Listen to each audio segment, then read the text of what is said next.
What's going on, everybody? VVV Paradise back once again for Legends of the League.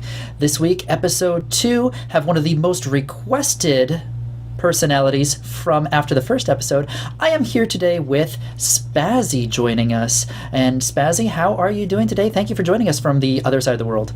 Hello, my friend. I'm doing very, very good. Other side of the world. Yeah, I didn't even realize we are not on the same continent. I keep forgetting. No, definitely. What's the time over there right now? It's 7:50 for me, 7:50 p.m., and I'm assuming it's much later for you. I'm glancing a little sneak peek here on it's 1:50 a.m. Dude, you are the man. Thank you so much for taking time in basically the middle of the night to come and chat with us and tell us a little bit about you. And speaking of which, let's start this out by having you tell us a little bit about yourself, your name, where exactly you live, are you going to school, what you do for work. Tell us a little bit about you. We're getting up close and personal straight away. I like it. My name is Jonas. I am living in North Sweden, the cold, bitter North Sweden, and dark Sweden, I should say. At the winter, we actually have about 2 hours of sunlight a day, and we have approximately 30 Celsius minus at some points, and that's actually quite mild, so sometimes it's crazy. I live up in here because I study here. I study radio production, which is cool, because I get to use my voice a lot, which I love. And what else? I come from Stockholm, and I go there whenever I'm not studying here. That's awesome. Where exactly do you go to school over there? It's very, very close to like a city called, well, it is in a city called Piteå, and it's very like, if it's in Piteå, then it's in Piteå. I don't know if you say Piteå in English, but I'm gonna go with it. So yeah, it's a very, very small little town, and it's very comfortable, and everyone's very friendly, and it's very cozy. It's very up and close in many ways, and yeah, I like it. I like it a lot. That's awesome. So now that we know at least a little bit about you, the show's name is Legends of the League. What made you into a Legend of the League? How did you first get noticed? How did you start developing your following in League of Legends? Oh, that's like that's so crazy. Like Legend of the League is such a flattering term. I thank you for even being remotely close to it, even though I cannot really take it to me in a serious way without starting to laugh of joy. Here is the story. So I started off with I wanted to start YouTubing because I thought it would be a great fun idea, and I think a lot of people can relate to that because, hey, let's sit at home and make video game videos. Isn't that something that would be sweet for a lot of us? But I took a very, like, my videos tend to be very, very goofy in many ways. But I took from the beginning, I started a year ago, and I took a very serious approach on it, I must say. I watched a lot of videos and read up on a lot of content on how to actually take the steps into YouTube in a way that would work, because yeah, there are a couple of very, very popular YouTubers out there because they've found that thing, you know, they found something original and something great, and they can just go from there.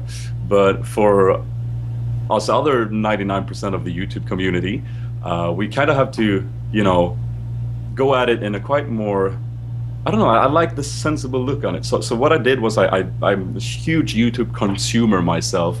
I've taken a lot of videos, and I look on a lot of videos for the game I'm actually playing at the moment. And I was playing League, and I have been playing League for a long time now. So I was looking at what content is out there, and how it is created, and what I can bring to that table, so to speak. And then, of course, there's all the technical stuff and boring stuff, like how do you render a video in full HD, and how do you record smoothly without feeling like you cannot move in game, and you know, all that types of boring stuff as well. And how do you make the YouTube coding actually work in your favor? You know, all that's boring stuff. So I took that in as well, and then I started making weird videos. And I'm still trying a lot of stuff, but I'd say one of my most popular things that kind of started making it going is the Epic Moment series. I do have some, like you mentioned, the Cypher before when we actually started recording this. That is also a very fun video that had actually gotten a couple of views, but the most consistent series I'm working on is probably the Epic Moment series, where it's just me and our friends cut together in a fun montage. Wow, I'm talking a lot. Sorry. No, that's exactly what this is all about, though, right? So, and I guess that kind of almost leads me perfectly into my next question, which is you have this very unique and very entertaining style with your word choices and your mannerisms and the things that you say. How did this come about? Is this just an extension of you as a person? Is your personality, or is this something you kind of accentuate for your videos? Absolutely, it's a big part of me. I think that. Like obviously, it is a special environment to be in my opinion. Like when I go into a game, I would say it's an enhanced part of me. It's sort of all the weird stuff taken to an extra level. Like if you were to sit around a dinner table with your family and friends, I would probably not be screaming banana and stuff. I would probably dial it down a little bit. But yeah, it's definitely something that is in me. I don't think I just sort of, the guys I'm playing with as well. They just make it come forth for some reason, because I was always like that, even though I didn't record it before. So. I don't know, it's just something with computer games. It brings out that childish, annoying kid in me. I don't know, I'm almost disappointed that if you were sitting around a table full of people and if you saw like a banana and you just did screaming, I mean, that might actually be, rather entertaining. But yeah, my girlfriend begs to differ, though, if that would be the case. That's awesome. One of my favorite pieces of content, you just mentioned it before, we had talked a little bit off air before we had started recording this, was the League of Legends Cypher video that you had done earlier at the beginning of 2012. And actually, let's take a minute, and for those that haven't heard this yet, let's take a quick listen and see what we're talking about. Oh, interesting. Will last for 20 min tops, starting off with boots on 3 bars. Feel the pain as machine procs, busting you down with those mystic shots. Like a boss, and I need no defender. Back at the vendor, I am quite a spender. Items are sharp and your flesh is tender. Wait for it, and there's the surrender. Cause I'm poking the lane with great sustain. With my essence flux, I'm bringing the pain. And I'm stronger than grades. That video is just way too cool. Really love that. Why, thank you. Well, yeah. Can we expect to see more of these kind of music creations in the future, or is this kind of like ones? I know I've seen things like the dubstep one, which wasn't as well received, but can we see more music like this in the future? Absolutely. Well, I don't. So the thing about all of those sort of more creative, artistic stuff is that it's something that comes to me every now and again. And if I were to force that out, it probably wouldn't end up as well. So I'd like to have that there as a little extra spice for when I've had such like a regular content thing going with a lot of gameplay footage or commentaries or epic moments, and then I can just throw in something like that. And I cannot see much on it, but I do have some ideas and thoughts, and I do have some creativity bubbling inside me. I don't know how it will come out, but it needs to come out in some way, and that is definitely one of those ways. Well, I gotta be honest. I mean, that's kind of crazy to say that you don't have that bubbling out right now, because you have so many different kinds of content that you're creating. You've got the epic moments, you've got the new stream derps, you've got the champion spotlights, the guides, and of course the music. What determines what you're going to be doing next, and are there any new types of content that you might be looking at that you haven't brought into fruition yet?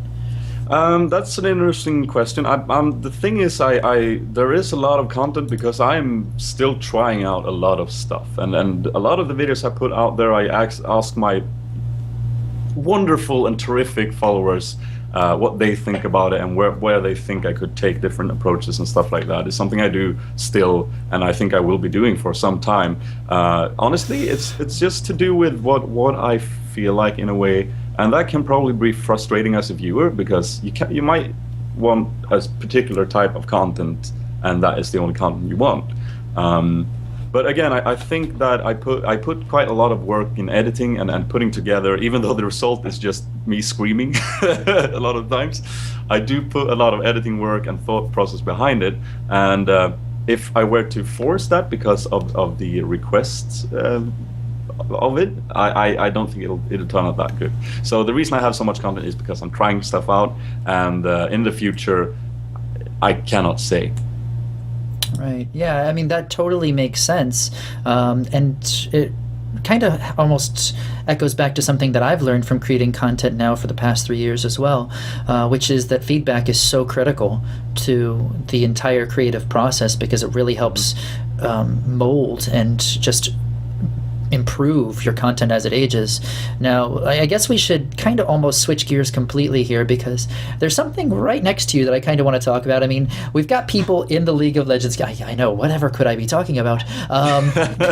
We've got people in the League of Legends community, like let's say, for example, Team Soul mid player Dyrus. He's got his pillow. Or we've got Nyjacky and his bear. You have your pet plant, Plantie. There he is. He's holding the microphone today for this interview. Yeah, thank you, Plantie. I really appreciate that. Can you tell us a little bit of the history of Plantie? How did he come to be a part of the content that you're creating? So one of the very early videos I made was featured in the Summoner Showcase, and that was probably the first video I made that sort of got a little boost, and where I felt like I started building people who actually enjoyed what I did. So in that video, I took 4 different shots of me and did sort of an a cappella rap music style video. I know it's weird. And what I did was just because I wanted some diversity in the frames. I had like the thought process laid out, and I just wanted the frames to look a bit different because I was recording it from the same place, actually right here next to me. So what I did was I started grabbing stuff around me. So I ended up having like a scarf and sunglasses on one of them, and I ended up having a big sword and something else on the next. And then I found this guy because I pretty much just moved up here to North Sweden. So I've obviously wanted to furnish. Is that the word? Furnish. That's the word. Thank you. And I just bought him from the local shop, and I just thought, hey, let's bring him in there. And for some reason, there was a lot of viewers, and I mean a lot, who actually started to talk about the plant. And I was like, yeah, that's Plantie right there. And it just the next video I made, where I made an appearance myself in video form, I just thought something's not right here. I feel so naked. I feel alone. So I grabbed Plantie again, and it was just meant to be. And now awesome. I'm sitting here with a shirt that says Plantie. Represents my love towards this plant. And you now have this huge extension of you that almost in a way your oh God, what's the word? Symbol. Yeah, it's lovely. Like I can just put him there. Like when I go somewhere on the stream, I can just put him in front of the webcam, and he handles it beautifully. He's got that. You got this, Plantie. Speaking of symbols, you got a couple. CG. They're in front of your name when you're playing. Obviously, this is the team that you're playing with. You've got a bunch of players that you play with on your stream, and they always appear in your content. Can you tell us a little bit about this team that you're with? What is the organization? What's CG stand for? Tell us a little bit about CG. It's pretty much less of a team and more of a community. It's been there's actually several games within the CG, that stands for Compact Gaming community. Originally, it was called the Cartoony Bastards when we started playing League of Legends, and around when League of Legends was still in beta. And it's just a very, very, very. All it is, it's a website, and it's which is not very actively updated, and it's a Mumble server. And all it is a bunch of friends coming together and playing games and having fun. And sometimes the fun can come from playing very competitively, or just, very, very focused ranked games. Sometimes the fun can be just picking all stealth champions and going like jungle on 2 of those. So we just we've been a group of people who have the same mentality towards having fun when you're at your computer, and that's basically what it is. It's nothing more than that, but it's a beautiful thing. That's awesome. No, that's really cool, because that is almost like kind of the same similar model that VV Gaming has, because we're community first before taking on teams and things like that. We appreciate skill, but we have a much bigger focus on growing people into that than just taking the top talent. So I completely understand that. With that being said, a little bit more about CG. 1, do you guys have any sponsors? And 2, since you are just this group of people that enjoys playing together, would you be guys open to, let's say, for example, working with other organizations to create content? Is there any plans for that in the future? I don't really think so. I mean, I had to check with my with the founder of it, of the CG community, but again, it's not more than just a couple of us. Now we've recruited some newer recruits a couple of months ago that are sort of trying to bring some diversity into the group, but basically it's a group of friends, and it's not much more than that. We don't have a recruiting process really. We don't really have any goals for the future or anything like that. It's sort of when you have mates and you have like an activity like bowling, for instance. So you have like 5 people that group together and go bowling, and sometimes they bring another friend with them, and that's cool, and then all of a sudden he's also with the gang. And so I'd be surprised if we took sort of, because you're talking a bit about professional approach here in a way. I'd be surprised if we could, if we would bring that in, because it would be a big change. And I think it's most importantly just about us all having very much fun and not really caring so much about anything really. I understand. Fun is a big important part. Environment. Yeah, for sure. I mean, fun is a huge part of it. And I guess that almost sort of answers my next question, but I definitely want to still follow up and make sure, ask about this as well. I mean, we just saw the end of the World Championships for Season 2. Riot obviously has huge plans for the future of League of Legends Season 3 and beyond. You just hit Platinum ELO in solo/duo queue. Congratulations on that. It's a big thing for me. That's huge for anybody. That's really cool. I mean, that's a top tier percentage of players, right? With that being said, though, would you ever pursue playing League of Legends competitively if given the opportunity? Probably not. I've come to the realization that I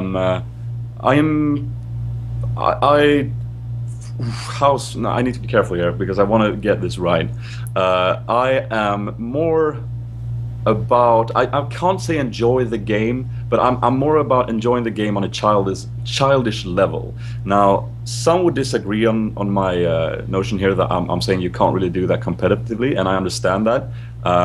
What I mean is I would not like to have practice dates at my computer, because for me, logging into LoL and playing always comes just from my heart and that I want to do it. Now I know that is how most competitive players do it as well, because they love the game so much. But I need to have the luxury, I'll call it that, to not play the game for 4 days if I don't want to. But I still want to do more than just play the game, and that's why through YouTube I've sort of already found that. So even though, let's say if I had the like opportunity to sort of undergo training and sort of like start a competitive group of players and actually go somewhere with that, yeah, it would be amazing. But I don't think it fit me. I think it would destroy me a little bit in the end, because then I would end up not being able to play the game at all. That being said, though, the competitive part of League of Legends is one of the main reasons I'm still so interested in the game, because hey, it's freaking awesome watching some of the stuff that you see on the professional streams. It's ridiculous, and I'm so looking forward. I did manage to catch some competitive League of Legends live on DreamHack this summer. But yeah, I hope that answered your question. I don't think it's for me. Oh, I completely understand. I mean, it definitely takes a special mindset to be able to put 12 plus hours into a game daily to improve to that top level if you want to be able to take on a team, say, for example, like Taipei Assassins. Those guys are insane, by the way. I know, right? That was absolutely incredible this past weekend, and shout out, of course, to Riot for running such an incredible event. Any plans to pursue other titles, or will League of Legends be that title you stick with? I mean, you've kind of found a niche that really, it seems people are really enjoying the content. Will you ever try putting yourself into any other titles, or are you going to stick with this as long as it continues to grow? In the same way, I am still, I'm putting out a lot of different content through League of Legends gameplays. I also put out a lot of content, not a lot, but like I try different games every now and again as well, and see what I can do with it. For instance, for some reason I found on my Steam account that I had Counter-Strike Source, and I was like, how can I own this game? I've never played this game. And what I did was I pressed record and I went and played him for 45 minutes, and then I cut that into a little video that a lot of my followers actually enjoyed a lot. And I just, that sort of sums it up to me. Like, I need to be immersed and enjoying the game that I'm making content through. Now, for a long time, it has been League of Legends, and who knows, maybe it will be League of Legends forever. But it can also, like, it could have switched. I do not know. Like, I've tried different titles. I've tried Torchlight 2 when that came out, a great game in many ways, but I've sort of and then something grabbed me in my long hair and dragged me back, and I realized sooner or later I'm still back at League of Legends playing 80 bot. And something about the game is just amazing, and that's the reason I've been sticking with it since beta and still playing it. But no, I cannot make any. This is so cliche in a way, because of course you want to be the YouTuber that does stuff through the heart, and it's very important. But I can't say it in any other way than that, and I'm sorry for that.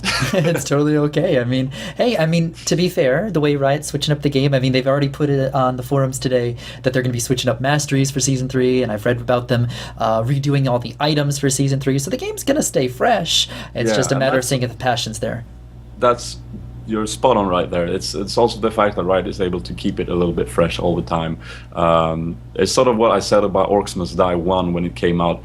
A lot of people play that game till 9 a.m. in the morning and didn't even realize it was like time to go to school, because of the fact that they kept throwing in a little bit of a twist where you actually started to get a bit bored of it. And that's just what Riot is doing, and they're doing it great. So if they keep that up, I don't know when I will quit the game, because that is basically what's keeping it fresh. That, of course, and the CG members that we talked about. Of course, yeah. 32 million people actively playing monthly at this point, according to the infographic they just released. It's insane. So glad to see the content you're creating and that you're one of those players. I think we are about to wrap this up, because obviously it's really late on your side of the planet, and I want to be, of course, courteous to your time. But as we are about to wrap this up, give us at least one thing we should look forward to. What's coming up in the near future of Sp4zie? Okay, so I'm gonna try and attend to some events. I'm having a quite busy time managing studies and YouTubing at the same time. So, but I do want to try and make it to GameX, for instance, in Stockholm, and try and meet up with some fans, because surprisingly enough, there's a lot of people that wants to meet me. I don't know if they're in the right mindset. I should probably do that thing, right, where I just walk to them and scream banana, like this close to their ear. Banana! Yeah, like, who is this guy? No, but so I do want to try and sort of get out there and meet some of the guys that are following me, because they all just seem so freaking amazing, the way they support me, and it's ridiculous. But that is something I want to do. And then, of course, I have gotten a lot more into streaming, so I am often on Twitch now, live, where I sit and play a lot. And yeah, I'm just going to keep experimenting, doing my thing, and Plantie's going to be with me the entire way. And we'll see what happens in the future, I guess. Nice. Awesome. Well, I definitely want to thank you for your time tonight. And before you go, one last thing, any shout-outs that you'd like to give, aside from, of course, the obvious of Plantie or C4zie and those guys, any shout-outs? I'd like to, because I watched the interview with Sp4zie. This is me being tired, by the way, scratching my eye. And he got the opportunity to actually request or sort of hint about someone coming on next. Yeah. There are a couple of people that just springs into mind straight away. For instance, you mentioned the Cypher. You have Cody and Collective on Player POV. Both of those guys are like troopers when it comes to YouTubing, and they create a lot of fun content. And also, of course, Donkey was requested there, and I think it would be interesting to see more of him, because he makes such hilarious content, but I have yet to find anything on him, and this is about, getting the personality behind Donkey. It would be interesting, Mm-hmm. So, but shout outs to them, and shout outs to all the YouTube community. It is actually quite big, and we do have our little get together on Skype where we can, throw ideas back and forth. But other than that, just shout out to all of you guys and the love. And of course, a special shout out to my main man, Colby Cheese. He's been one of the guys that actually picked me up when I was scrambling around with 100 subscribers, and he's helped me a lot. So definitely a shout out to him. And why not bring him on the show while we're at it as well? That's awesome. So that's a lot of guys, I think. Yeah, definitely. I appreciate that. I'll put this out there because you just mentioned him. I did email Dunky. I have not heard anything back. If you guys are watching and you want to see him on, go bother him. Let him know you want him on the show.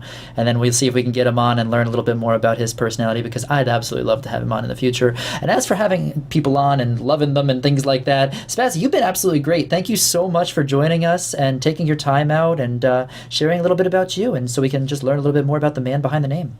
Thank you very much for having me. It's been a pleasure, and I should probably go to sleep right now because I've got a lecture tomorrow. So great stuff, and keep up what you're doing as well, man. It's been great being on the show. Thank you so much. Hey, that's a perfect segue into what I was about to say. He talked about the Civ HD video before. In fact, I'm going to actually link it right up here in the top left corner right now. If you'd like, you can click on that. That'll actually bring you back, let you watch that last episode. Check it out if you have not got the chance to. This next week, we'll be doing another episode of Legends of the League. The next guest I will be having on the show is actually the Vice President of Marketing for Curse. So that will be really cool. If you get the chance, please check that out. If you have any questions that you'd like for me to ask him, leave them below in the comments. Until the next episode, take care. Thanks again, Sp4zie, and have a good night, everybody. See you soon. Let's end with the dudes. Dudes! Dudes!